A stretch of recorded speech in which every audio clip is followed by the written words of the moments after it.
Hi friends, welcome to మనోశక్తి యొక్క వినియోగం.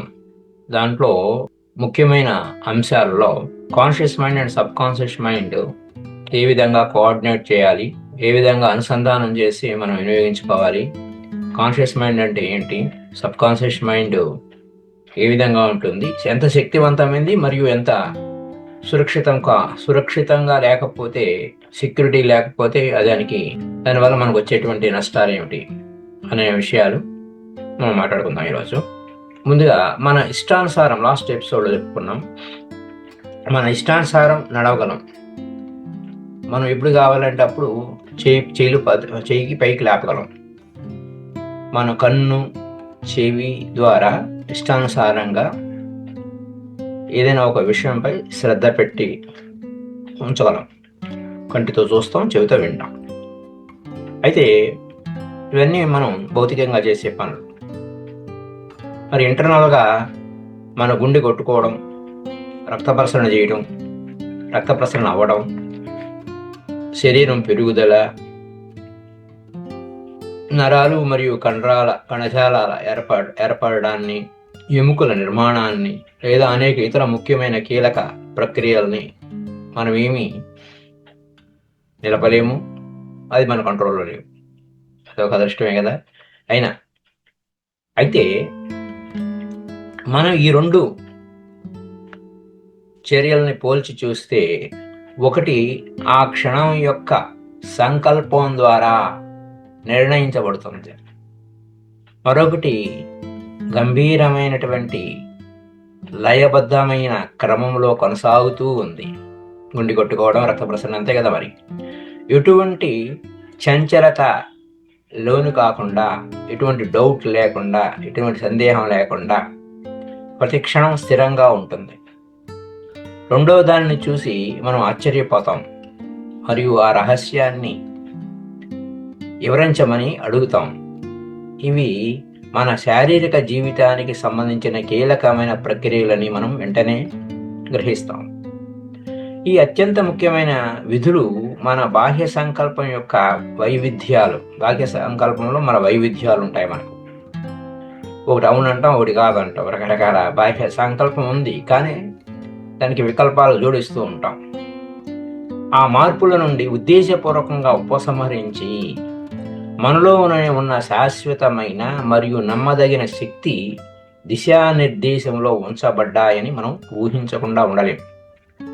ఇది conscious and subconscious mind యొక్క ఇష్యూస్ మనం మాట్లాడుకుంటున్నాం. దీన్ని ఈ యొక్క కాన్షియస్ మైండ్ లేదా అబ్జెక్టివ్ మైండ్ని బాహ్య శక్తి అని అంటే, సబ్ కాన్షియస్ మైండ్ని అంతర్గత శక్తి అని అంటాం. మానసిక తలంపై వాటి సంబంధిత విధులను, అలాగే కొన్ని ప్రాథమిక సూత్రాల గురించి స్పష్టమైన అవగాహన కలిగి ఉండటం అనేది చాలా అత్యంత అవసరం. 5 భౌతిక అంటే పంచభౌతిక జ్ఞానేంద్రియాల ద్వారా, పంచేంద్రియాలు అంటారు కదా, అలాగా పంచభౌతిక జ్ఞానేంద్రియాల ద్వారా గ్రహించటం, పనిచేయడం ద్వారా బాహ్య జీవితంలోని ముద్రలు మరియు వస్తువులపై మనం వ్యవహారం చేస్తూ ఉంటాం. అయితే దీనికి విచక్షణా శక్తి ఉంటుంది. ఈ కాన్షియస్ మైండ్కి ఒక విచక్షణా శక్తి అనేది ఉంటుంది. దానివల్ల మనం ఎంపిక చేసుకునే బాధ్యత ఉంటుంది కాన్షియస్ మైండ్కి. దీనికి తార్కిక శక్తి ఉంటుంది. కాన్షియస్ మైండ్కి తార్కిక శక్తి ఉంటుంది. అది మరి ఆ శక్తులు యొక్క స్థాయి ఎలా ఉంటుంది, ఎన్ని రకాలుగా ఉంటుంది అనే పాయింట్కి వస్తే, విచక్షణా శక్తి, ఎంపిక బాధ్యత, తార్కిక శక్తి, inductive reasoning, deductive reasoning, analytical reasoning, syllogistic reasoning, సంకల్ప బలం, వీటి గురించి వివరించుకుందాం.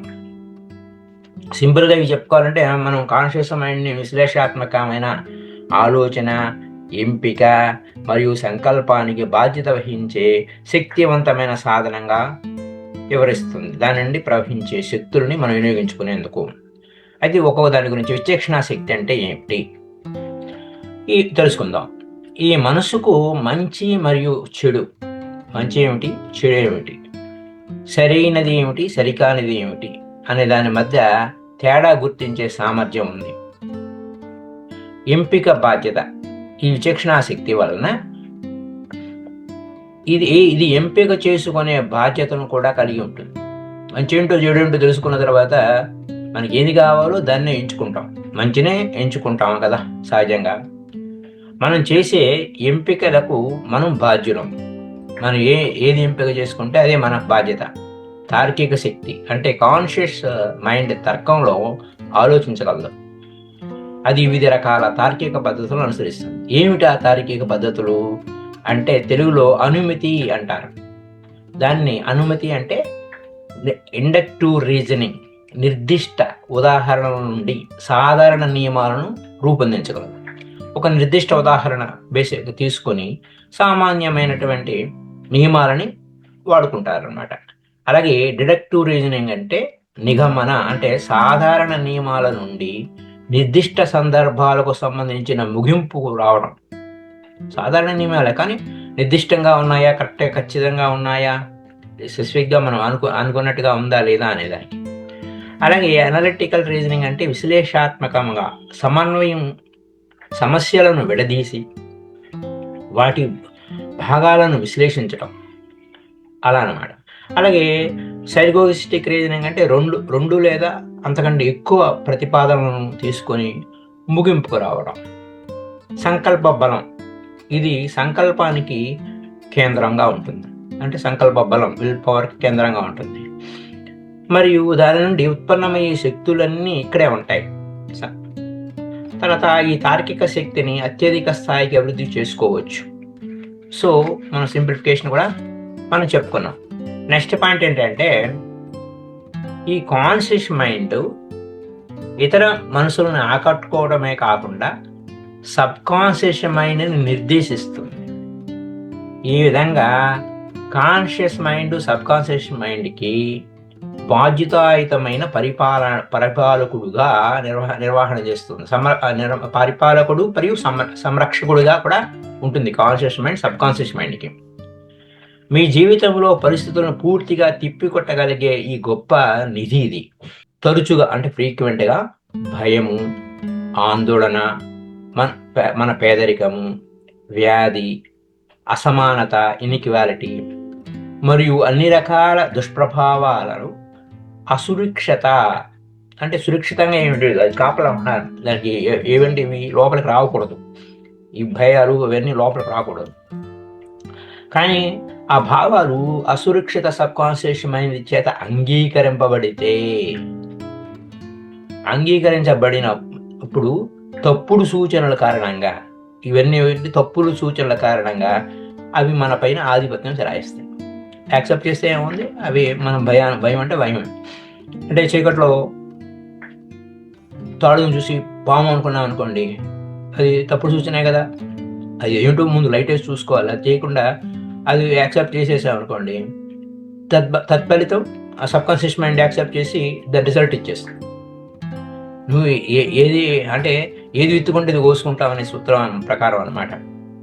ఇవన్నీ శిక్షణ పొందిన కాన్షియస్ మైండ్ దాని అప్రమత్తమైన రక్షణ చర్య ద్వారా, అంటే ట్రైన్డ్ కాన్షియస్ మైండ్ ఎలా ఉండాలి, చాలా అప్రమత్తంగా ఉండాలి. అప్రమత్తంగా ఉండి దాని రక్షణ చర్య ద్వారా ఈ నెగిటివ్ పరిమాణ ఆలోచనలన్నింటినీ నిరోధిస్తుంది. దీన్నే అప్పుడు ఈ కాన్షియస్ మైండ్ ఏమంటాము, వాచ్మెన్ అట్ ది గేటు వద్ద కాపలాదారు అని పిలుస్తూ ఉంటాం. అప్పుడు ఇది దేనికి గేట్ కాపలా, సబ్ కాన్షియస్ మైండ్ అనేటువంటి గొప్ప శక్తి. అది ఏదంటే అది ఇచ్చేస్తుంది. అది మంచిగా చేయడానికి దానికి విచక్షణ లేదు. సబ్ కాన్షియస్ మైండ్కి విచక్షణ. మన విచక్షణ గురించి తార్కికము అది ఇది మంచి ఏంటి చెడు ఏంటి, విచక్షణ అంటే ఏది మంచి ఏది చెడు అనేటువంటి విచక్షణ సబ్ కాన్షియస్ మైండ్కి ఉండదు. నువ్వు ఏదంటే ఎస్ అంటది అంతే. అది అంటే ఇప్పుడు మనం సబ్ కాన్షియస్ మైండ్ ఒకసారి మనం దేవుడు అన్నాం కదా, దేవుడు అంటే నీ ఇష్టమే నా ఇష్టం అంటాడు ఆయన. నువ్వు మంచి చేస్తున్నావా చెడు చేస్తున్నావా ఆయనకి పట్టదు. నువ్వు వీళ్ళు చేరనుందా కానీ అంటాడు ఆయన, యాక్సెప్ట్ చేసేస్తాడు. యాక్సెప్ట్ చేసిన తర్వాత తత్ఫలితం మనం అనుభవించాలి. అది అక్కడున్న పాయింట్. అంటే ఆ తప్పు నుంచి మనం ఇది చేయకూడదురా బాబోయ్ అని చెప్పి నేర్చుకున్నట్టు అనమాట.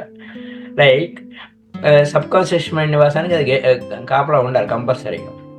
ఒక రచయిత మనసు యొక్క 2 దశల మధ్య ప్రధాన వ్యత్యాసాన్ని ఇలా అంటాడు: కాన్షియస్ మైండ్ ఆలోచనాత్మక సంకల్పం, సబ్కాన్షియస్ మైండ్ సహజమైన కోరిక, గత ఆలోచనాత్మకమైనటువంటి సంకల్పం యొక్క ఫలితం. నువ్వు already old thoughts, same thoughts repeat చేస్తున్నావు అనుకోండి, సేమ్ ఓల్డ్ రిజల్ట్స్ వస్తాయి. Same old thoughts, same old feelings, same old realities. అదే what you thought, what you believe, so you become కదా. సేమ్ ఓల్డ్ థాట్స్ రిపీట్ చేస్తున్నావు, you are not upgrading your thoughts. And best thoughts ఇంకా చేయాలన్న ఆలోచన నీకు పట్టలేదు, అదే thoughts repeat చేస్తున్నావు, దానివల్ల ఫలితం అదే అనుభవంలోకి వస్తుంది. అది పాయింట్. నెక్స్ట్ సబ్కాన్షియస్ మైండ్ బయటి మూలాల నుండి అందించబడిన ప్రామాణికాలను నుండి కేవలం మరియు ఖచ్చితమైన అనుమతులను తీసుకుంటుంది. అక్కడ ఆ ప్రెమిసెస్లో నిజమే అదే ప్రెమిసెస్ కనుక ఆ ప్రెమిసెస్గా అదే ఉంది, ప్రామాణికంగా ఉంది అని అనుకుంటే సబ్కాన్షియస్ మైండ్ తప్పు పట్టలేని ముగింపు ఇస్తుంది. అంతే, ఇంకా అది తప్పులు చేయదు, ముగింపు ఇచ్చేస్తుంది. ఓహో ఇది ఓకే, యాక్సెప్ట్ అయిపోయిందా అని కాన్షియస్ మైండ్ ఒప్పుకొని లోపల పంపించావా, విత్తనం విత్తావా, ఫలితం వచ్చేస్తుంది. అదనమాట. కానీ అప్పుడు మనం పంపించేటప్పుడు దాని లోపభూయిష్టంగా మనం పంపిస్తే, ఇందాక తరచుగా భయము, ఆందోళన, పేదరికంగా ఉన్నాము, వ్యాధి, ఇలాంటి ఆలోచనలు మన లోపలికి పంపిస్తే ఏమవుతుంది, దాన్ని చూసే ప్రకారం మొత్తం నిర్మాణం అంతా కుప్పకూలిపోతుంది. సబ్కాన్షియస్ మైండ్కి పట్టదు ఆ విషయం. నువ్వేం చేస్తే అది ఓకే అంటుంది. కానీ సబ్కాన్షియస్ మైండ్ని నిరూపించే ప్రక్రియ దానిలో పాల్గొనదు. తప్పు ముద్రల నుండి కాపాడడానికి అది కాన్షియస్ మైండ్ పైనే, అంటే వాచ్మెన్ అడిది గేట్ మీదే ఆధారపడి ఉంటుంది. నువ్వు వాచ్మెన్ నిద్రపోతున్నాడు అనుకోండి, అంతే సంగతులు అనమాట. ఏదైనా సూచనలను నిజమని స్వీకరించడం, సబ్కాన్షియస్ మైండ్ వెంటనే దానిపైన పనిచేయడానికి సిద్ధమవుతుంది. ఇది నిజము అని కనుక నువ్వు పంపించావు అనుకోండి, కాన్షియస్గా ఎరుకుతోనే పంపించావు, అది నువ్వు అనలైజ్ చేసావా, విచక్షణ చేసావా అనేది కాన్షియస్ మైండ్ యొక్క బాధ్యత. అంటే నీ బాధ్యత నీదే. అది కాకుండా నీ ఇష్టానుసారం లెక్కలేనితనంగా నీ ఆలోచనలు లోపల పంపించినప్పుడు సబ్కాన్షియస్ మైండ్ ఏం చేస్తుంది, పని చేయడానికి సిద్ధమైపోతుంది. దాని అపారమైన కార్యక్షేత్రం అంతటా తన వర్క్ తను చేస్తుంటుంది. కాన్షియస్ మైండ్ సత్యాన్ని లేదా తప్పును సూచించగలదు. రెండోది అయితే అది మొత్తం జీవితంపై విస్తృతమైన ప్రమాదాన్ని కలిగిస్తుంది. కాన్షియస్ మైండ్ సరైన సూచనను ఇస్తుంది, లేదా సరికాని సూచనను ఇస్తుంది. కానీ రెండోది ఏం చేస్తుంది, మొత్తం జీవితం మీదే అది ఒక ప్రమాదాన్ని కలిగిస్తుంది. ఇట్లాంటివన్నీ ఉంటాయన్నమాట. అయితే ఈ కాన్షియస్ మైండ్ని మనం జాగృత మనసు అని కూడా మనం అనొచ్చు. నిద్రావస్థ, జాగృతావస్థ, స్వప్నావస్థ, సుషుప్తావస్థ అన్నట్టు. జాగృతి అంటే మెలకువగా ఉన్నట్టు. ఈ మెలకువగా ఉన్న మనసు అంటే కాన్షియస్ మైండ్ ప్రతి మెలకువగా ఉన్న మనం మెలకువగా ఉన్నాం, డ్యూటీలో ఉండాలి. కాపలాదారుడు కాపలా లేనప్పుడు, లేదా అతని ప్రశాంతమైన తీర్పు వివిధ పరిస్థితుల్లో నిలిపివేయబడినప్పుడు, ఏమి అవునా కాదా, ఏంటి మంచి చెడు అనేవి ఏమి నిలిపివేయనప్పుడు, అప్పుడు సబ్కాన్షియస్ మైండ్ సురక్షితంగా లేదు. అప్పుడు అలాంటిది ఏమవుతుంది, సురక్షితంగా లేనప్పుడు ఏమవుతుంది, అన్ని మూలాల నుండి సూచనలు తెరవబడతాయి. అన్ని మూలాల నుంచి అన్ని రకాలన్నీ లోపలికి వచ్చేస్తాయి. ఆ సమయంలో భయాందోళన లేదా కోపం యొక్క ఎత్తులో, బాధ్యతారహితమైన గుంపు యొక్క ఏ ఇతర సమయంలోనైనా పరిస్థితులు చాలా ప్రమాదకరమైనవి లోపలికి వస్తాయి. అప్పుడు సబ్కాన్షియస్ మైండ్కి అప్పుడేమవుతుంది, భయము, ద్వేషము, స్వార్థము, దురాశ, ఆత్మన్యూన్యతాభావము, చుట్టుపక్కల వ్యక్తుల లేదా పరిస్థితుల నుండి ఉత్పన్నమయ్యే ఇతర ప్రతికూల శక్తుల సూచనలకు ఓపెన్గా అయిపోతుంది. కాపలా ఫలితం సాధారణంగా అత్యంత అనారోగ్యమైనది. ఏమైంది, సాధారణంగా అత్యంత అనారోగ్యమైనది అంటే అనుకో అనారోగ్యం సామాన్యమేనండి, సాధారణమేగా అనేటువంటి స్థితులకు దారితీస్తుంది. అందుకే సబ్కాన్షియస్ మైండ్ను తప్పుడు ముద్రల నుంచి కాపాడడం అనేది చాలా ముఖ్యమైన పాయింట్. ఇది కీ పాయింట్ అన్నమాట. సబ్కాన్షియస్ మైండ్ని మనం పంపించేటప్పుడు, ఆలోచించేటప్పుడు తప్పుడు సూచనలు ఇవ్వకూడదు. మనం సబ్కాన్షియస్ మైండ్ అంతా అంతర్దృష్టి ద్వారా గ్రహిస్తుంది. అందుకే దాని ప్రక్రియ చాలా ఫాస్ట్గా ఉంటుంది. ఇది జాగృతమైన తార్కిక యొక్క నెమ్మది పద్ధతుల కోసం వేచి ఉండదు. ఒకసారి నువ్వు సబ్కాన్షియస్ మైండ్కి ఇచ్చేస్తే దాన్ని వేగంగా పనిచేసేస్తుంది. ఇంకా నువ్వు తార్కికంగా ఆలోచించి అట్లా ఇట్లా అలా సబ్కాన్షియస్ మైండ్కి ఆలోచించే విధానం లేదు. నువ్వు ఏది విత్తితే అది స్ప్రౌట్ అవుతుంది, విత్తింది మొలకొస్తుంది, దాని ఫలితం వచ్చేస్తుంది. వాస్తవానికి అది వాటిని ఉపయోగించదు. సబ్కాన్షియస్ మైండ్ లాజిక్ రీజనింగ్ ఏమి ఉపయోగించదు, తార్కికమైనటువంటి వ్యవహారాలు ఉపయోగించదు. మీ సబ్కాన్షియస్ మైండ్ ఎప్పుడూ నిద్రపోదు. అది కీ పాయింట్. మీ హృదయం లేదా మీ రక్తం ఎప్పుడూ నిద్రపోదు. హృదయం కొట్టుకోవడం విశ్రాంతి తీసుకుంటుంది. ఏమిటి హార్ట్ బీట్ లేదు కదా, అలాగే బ్లడ్ సప్లై విశ్రాంతి తీసుకోకూడదు కదా. అలాగే సబ్కాన్షియస్ మైండ్ నిద్రపోదు. అలాగే సబ్కాన్షియస్ మైండ్కు సాధించాల్సిన కొన్ని నిర్దిష్ట విషయాలను స్పష్టంగా చెప్పడం ద్వారా నాకు ఇది కావాలి అని, అంతే. కల్పవృక్షం అది. మనం ఏది కావాలంటే అది ఇస్తుంది. నువ్వు మంచి ఆలోచిస్తే మంచి ఇస్తుంది, చెడు ఆలోచిస్తే చెడుని ఇస్తుంది. ఫ్రెండ్షిప్ని ఆలోచిస్తే ఫ్రెండ్షిప్ని ఇస్తుంది, ద్వేషాన్ని ఆలోచిస్తే ద్వేషాన్ని ఇస్తుంది, అభద్రత అనేది ఆలోచిస్తే అభద్రతా వాతావరణాన్ని క్రియేట్ చేస్తుంది. ఇట్లా ప్రతి విషయంలోనూ సబ్కాన్షియస్ మైండ్ చాలా డేంజర్. అందుకోసం దానికి ఏది సరైన సూచనలు ఇస్తే అది వస్తుత ఓకే. నువ్వు ఏదంటే అది ఇస్తున్నప్పుడు దానికి విచక్షణ లేదు. యద్భావం తద్భవతి, అంతే. నీ భావనలోనే భావదారిద్ర్యం ఉండకూడదు అంటారు. దానికోసమే భావదారిద్ర్యం, భావనలో దారిద్ర్యాలు పెట్టుకోకూడదు అని అంటారు. అప్పటికి అర్థమై ఉండొచ్చు. అయితే స్పష్టంగా చెప్పడం, కొన్ని నిర్దిష్టమైన విషయాలను స్పష్టంగా చెప్పడం ద్వారా కావలసిన ఫలితానికి దారితీసే శక్తులు కార్యకలాపాల్లోకి వచ్చేస్తుంటాయి. అది అంత వేగంగా పనిచేస్తుంది. కాబట్టి ఇక్కడ శక్తికి మూలం ఉంది. సబ్కాన్షియస్ మైండ్లో శక్తి మూలం ఉంది. ఇది మనల్ని సర్వశక్తిమంతుడితో సంబంధంతో ఉంచుతుంది. ఆమ్నిషెంట్ అంటే సర్వజ్ఞత, ఆమ్నిపొటెన్స్తో అంటే సర్వశక్తివంతుడితో సంబంధంలో ఉంచుతుంది. ఇక్కడ మన అత్యంత ఆసక్తికరమైన అధ్యయనానికి బాగా విలువైన లోతైన సూత్రం ఉంది. ఇక్కడ మనం చాలా జాగ్రత్తగా అధ్యయనం చేసుకొని మన పట్ల మనం జాగ్రత్తగా ఉండి మనకి ఏం కావాలో దాన్ని ఇవ్వడం అనేది చాలా అత్యంత ఆవశ్యకమైన వ్యవహారం. ఈ నియమం యొక్క ఆపరేషన్ ఆసక్తికరంగా ఉంటుంది. దీనిని ఆపరేషన్లో ఉంచేవారు ఇంటర్వ్యూ కష్టమైందనే దానికి వెళ్తున్నారు. అందరూ కష్టమైంది అంటున్నారు, కానీ వీడియో అనుకోవాలో చూద్దాం. కష్టమైన ఇంటర్వ్యూను ఊహించే వ్యక్తిని కలవడానికి బయలుదేరినప్పుడు వారికి ముందుగానే ఏదో ఒకటి వెళ్ళి ఊహించిన విభేదాలను కరిగించేస్తుంది. అంటే దానికి వ్యతిరేకమైనటువంటి విభేదాలన్నింటినీ కరిగించేసి ప్రతిదీ మారిపోతుంది. అక్కడ పోయేసరికి ఇంటర్వ్యూలోకి వెళ్ళేసరికి అంతా సామరస్యంగా ఉందని కనుగొంటారు. ఎందుకంటే తన సామరస్య భావన ఉంది. నేను అద్భుతంగా ఇంటర్వ్యూ చేశాను, చాలా అద్భుతంగా ఉంది అన్న విషయాలు అనమాట. నేను చాలా చక్కగా అటెంప్ట్ చేశాను నా ఇంటర్వ్యూని, సామరస్యంగా ఉంది, నేను హ్యాపీగా ఉన్నాను అని చెప్పేసి ముందుగానే పంపించేశాడు సంకేతాలు. ఏమవుతుందో అని అక్కడ డోలాయమైన సందేహాన్ని నిర్దిష్టమైన అన్నమాట. అక్కడ కష్టమైన ఇంటర్వ్యూని ఊహించే వ్యక్తిని అలాగే కష్టమైన వ్యక్తి ఇంటర్వ్యూ చాలా టఫ్ ఇంటర్వ్యూ చేస్తున్నాడు అనేటువంటి ఆ వ్యక్తిని కలవడానికి బయలుదేరే ముందు వారికి ముందుగానే ఏదో ఒకటి వెళ్ళి ఊహించని విభేదాలను కరిగించేస్తుంది. అక్కడ విభేదాలు లేకుండా అంతా హ్యాపీగా అయిపోతుంది ఇంటర్వ్యూ అనమాట. ప్రతిదీ మారిపోతుంది, అంతా సామరస్యంగా ఉందని కనుగొంటారు.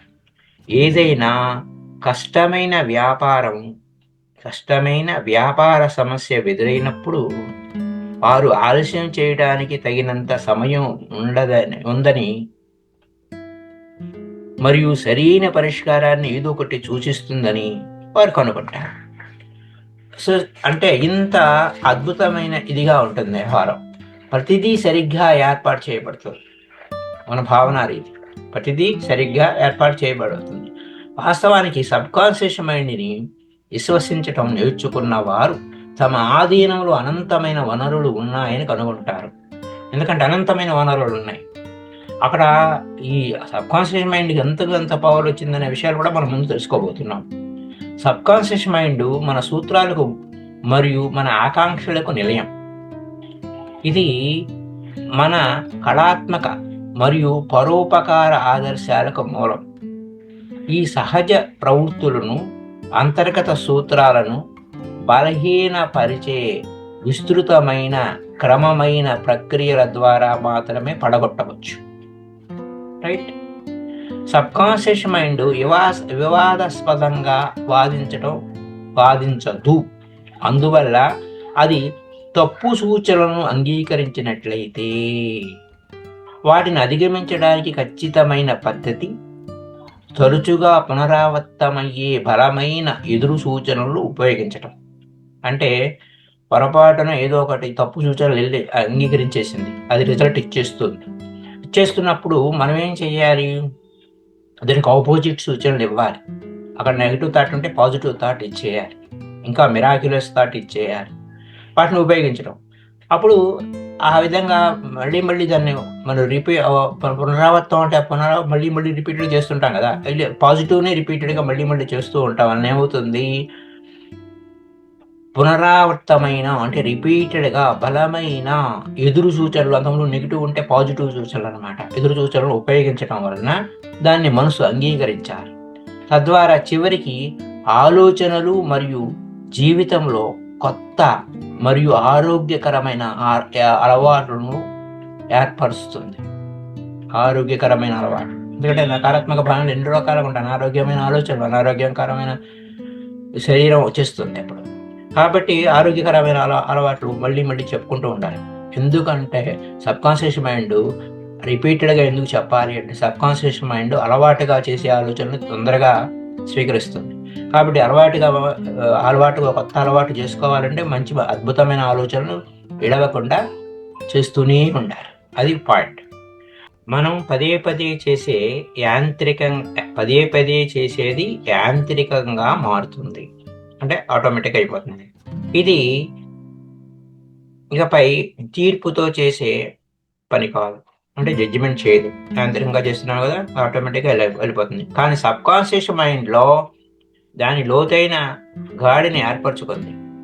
అలవాటు ఆరోగ్యకరమైనది మరియు సరైనది అయితే ఇది మనకు అనుకూలంగా ఉంటుంది. అది హానికారకము మరియు తప్పు అయితే దానికి నివారణ గుర్తించాలి. సబ్కాన్షియస్ మైండ్ యొక్క సర్వశక్తిమతత అంటే ఆమ్నిపుటెన్స్ మరియు ప్రస్తుత వాస్తవ శేషను సూచిస్తుంది. సబ్కాన్షియస్ మైండ్ సృజనాత్మకంగా మరియు మన దైవిక మూలంతో ఒకటిగా ఉండటం వలన సూచించిన స్వేచ్ఛను వెంటనే సృష్టించేస్తుంది. కాబట్టి నకారాత్మకమైనటువంటి హానికారకంగా ఉన్న తప్పు అయితే దాని నివారణ గుర్తించుకొని వెంటనే దాన్ని నివారణోపాయాన్ని మనం మళ్ళీ చెప్పుకుంటే మరి subconscious mind you make it correct, no problem అన్నట్టు. ఇంకా ఇదంతా ఏంటి? మిగుంపు కోసం చూస్తే భౌతికం వైపు సబ్కాన్షియస్ మైండ్ యొక్క ఉపయోగం ఏంటి అంటే, భౌతికం వైపు సబ్కాన్షియస్ మైండ్ యొక్క సాధారణ మరియు కీలక ప్రక్రియలతో జీవితాన్ని కాపాడడంతో మరియు ఆరోగ్యాన్ని పునరుద్ధరించడంలోనూ సంతానం యొక్క సంరక్షణతో సంబంధం కలిగి ఉంటాయి. ఇందులో అన్ని జీవితాలను కాపాడడానికి మరియు సాధారణ పరిస్థితులను మెరుగుపరచడానికి సహజమైన కోరిక ఉంటుంది. అది భౌతికం వైపు. అదే మానసికం వైపు అది జ్ఞాపక శక్తి యొక్క అపార నిల్వ గృహం అంటాడు. అబండెంట్ మెమరీ స్టోరేజ్ బాగుంటుంది, మెమరీ స్టోరేజ్.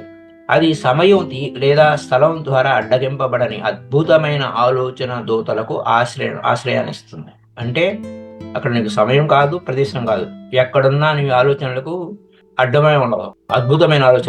అద్భుతమైన ఆలోచన దూతలకు ఆశ్రయిస్తుంది. అది అంటే సబ్కాన్షియస్ మైండ్. ఇది జీవితం యొక్క ఆచరణాత్మక, చొరవ మరియు నిర్మాణాత్మక శక్తులకు మూలం. ఇది అలవాటుకు పీఠం. అంటే మనం అలవాటుగా ఏం అలవాటు చేయాలి? అద్భుతమైన ఆలోచనలు, మిరాక్యులస్ థాట్స్, ఆరోగ్యకరమైన ఆలోచనలు, ఇలా మనకి అనేక అద్భుతమైనటువంటి మనకి ఏది కావాలో దాని గురించి పదే పదే అక్కర్లేని పనికి మాలిన అంటే విశ్వశ్రేయస్సే నా శ్రేయస్సు, నీ శ్రేయస్సే విశ్వశ్రేయస్సు అవుతుంది. నీ శ్రేయస్సు అంటే నీ శ్రేయస్సు బాగుండి నీ శ్రేయస్సు వలన పక్కవాడికి చెడిపోతే అది కలవదు. దానివలన తర్వాత దానికి ఒక కార్మిక ఎఫెక్ట్ తీవ్రంగా ఉంటుంది. కానీ నువ్వు సబ్కాన్షియస్ మైండ్ ఏది అడిగితే అది ఇస్తుంది. అక్కడ మరణాన్ని నిర్ణయిస్తుంది. యోగమైన భోగమైన రోగమైన దానికి ఏం పట్టదు. అందుకోసమే Linda Goodman all deaths are subconscious deaths అంటారు. అంటే చావాల్సిన అవసరం లేకుండా చచ్చిపోతున్నారని అర్థం. ఆలోచన యొక్క ప్రభావం అలా ఉంటుంది. అదే ఇప్పుడు భౌతికంగా చేసుకున్నాం, మానసికంగా చేసుకున్నాం. ఆధ్యాత్మికంగా వేయబట్టే అది ఆదర్శాలకు, ఆకాంక్షలకు, ఊహలకు మూలం. మరియు మన దైవిక మూలాన్ని మనం గుర్తించే ఛానల్ అదే. మరియు ఈ దివ్యత్వం మనం గుర్తించిన మేరకు మన శక్తి యొక్క మూలాన్ని అర్థం చేసుకుంటూ ఉంటాం. అయితే అడుగుతూ ఉంటారు, సబ్కాన్షియస్ మైండ్ పరిస్థితులను ఎలా మారుస్తుందండి అని అడగచ్చు. సబ్కాన్షియస్ మైండ్ పరిస్థితులను ఎలా మారుస్తుంది అని సమాధానం ఏంటంటే, సబ్కాన్షియస్ మైండ్ యూనివర్సల్ మైండ్తో ఒక భాగం. సబ్కాన్షియస్ మైండ్ యూనివర్సల్ మైండ్లో ఒక భాగం. మొత్తంలో అదే రకమైన నాణ్యత ఉండాలి. అంటే సబ్కాన్షియస్ యూనివర్సల్ మైండ్కి, విశ్వమానసానికి లేదా డివైన్ మైండ్కి ఏదైనా చెప్పుకోవచ్చు. దాంట్లో అంటే ఏ పేరైనా పెట్టుకోవచ్చు, కానీ ఒకటే యూనివర్సల్ మైండ్. ఆ యూనివర్సల్ మైండ్తో అనుసంధానం అవుద్ది, విశ్వమానసంతో అనుసంధానం అవుద్ది. విశ్వమానసంలో ఏ శక్తులు అయితే ఉన్నాయో మన సబ్కాన్షియస్ మైండ్లో అదే శక్తులై ఉన్నాయి. తేడా కేవలం డిగ్రీలోనే ఉంటుంది. మొత్తం మనకు తెలిసినట్లుగా సృజనాత్మకమైనది వాస్తవానికి ఉన్న ఏకైక సృష్టికర్త. తత్ఫలితంగా మనసు సృజనాత్మకమైంది. మనం కనుగొంటాం, మరియు ఈ విధంగా కనుగొంటాం. మన ఆలోచన మన మనసు కలిగి ఉన్న ఏకైక కార్యాచరణ కాబట్టి మరియు మన ఆలోచన మనసు కలిగి ఉన్న ఏకైక కార్యాచరణ కాబట్టి ఆలోచన కూడా తప్పనిసరిగా సృజనాత్మకమై ఉండాలి. ఆలోచన అంటే అది ఒక సృష్టిస్తుంది అనుకున్నప్పుడు నువ్వు కరెక్ట్గా నిర్దిష్టమైన ఆలోచన పెట్టుకోవాలి. తప్పనిసరిగా సృజనాత్మకమైన ఆలోచన పెట్టుకుంటే సృష్టి చేసేస్తుంది అది. అయితే కేవలం ఆలోచించడం మరియు మన ఆలోచనను స్పృహతో క్రమబద్ధంగా మరియు నిర్మాణాత్మకంగా నిర్దేశించడం మధ్య చాలా వ్యత్యాసం ఉంది. చూడండి, ఊరికే ఎడాబడా ఆలోచించడం కాదు. ఆలోచించడము మరియు ఆలోచనను స్పృహతో, ఎరుకతో, జాగరూకతతో క్రమబద్ధంగా మరియు నిర్మాణాత్మకంగా నిర్దేశించడం మధ్య చాలా వ్యత్యాసం ఉందని మనం కనుగొన్నాం. మనం ఇలా చేసినప్పుడు మన మనసును విశ్వమానసంతో సామరస్యంగా, హార్మనీ అంటారు అనమాట, సామరస్యంగా ఉంచుతాం. అనంతమైన దానితో అనుగుణంగా ఉంటాం. యూనివర్సల్ ఫోర్స్తో అనుగుణంగా ఉంటాం. ఉనికిలో ఉన్న అత్యంత శక్తివంతమైన శక్తిని, మానసం యొక్క సృజనాత్మక శక్తిని మన కార్యకలాపాల్లోకి తెచ్చేస్తాం. ఇది ప్రతిదీ ఈ విషయం ప్రతిదీ సహజ చట్టం చే నిర్వహింపబడుతుంది. అంటే సహజమైన యూనివర్సల్ రూల్ అనమాట. మరియు ఈ చట్టం ఆకర్షణ నియమం. అంటే మనసు సృజనాత్మకమైనది. ఆకర్షణ నియమం అంటే ఇంకా లా ఆఫ్ అట్రాక్షన్. దాన్ని ఎలా వినియోగించుకోవాలి అనేది మనసు సృజనాత్మకమైనది కాబట్టి మరియు స్వయం చాలకంగా దాని వస్తువులతో పరస్పర సంబంధం కలిగి ఉంటుంది. మరియు అంటే ఆటోమేటిక్గా ఉంటుంది స్వయం చాలకం అంటే. మరియు దానిని ఆవిష్కరణలోకి అంటే సృష్టిలోకి తీసుకొచ్చేస్తుంది. అది అక్కడున్న విశేషం madam friends. Thank you very much. Subscribe this channel, like and subscribe, share this channel to all. Thank you, masters.